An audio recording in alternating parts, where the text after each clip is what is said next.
कोणाचं नाव घेऊ मी? पहिलाच आठवडा आहे, कसं करू मला समजत नाही.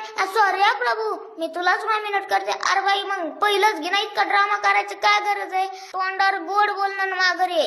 हा तुझ्यात हिंमत आहे ना, जशी बॉडी बनवली तशी हिंमत बी ठेव. तोंडावर बोल, डील केली पण मी तुझी डील घेत नाही. चल जा, मला संकेत, मी कसं मला प्रभूलाच काढायचंय, कारण की पहिल्या दिवसापासून मलाच काढण्याच्या नादात होती. तिचं तर फिक्सच आहे, ती नाही काढी ना ती काढी, ती फक्त स्वतःचीच आहे. मला नव्हतं इतकं वाटलं की अरे यार मला टीव्ही भेटन किंवा नाही भेटणार, पण तन्वी बोलली होती, टीव्ही दिली, मला खूप भारी वाटलं. मला असं वाटतंय बिग बॉसच्या घरात जे किचन आहे तसलं किचन मला माझ्या घरात बनावं वाटते.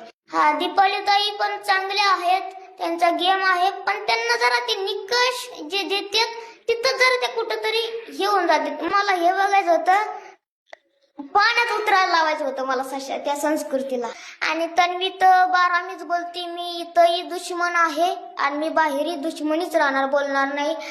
तर मी त्याच्यासोबत डील का करू? मी माझ्यासाठी अजिबात त्याला डील केली नाही, तर मी तुझ्यासाठी डील का करू?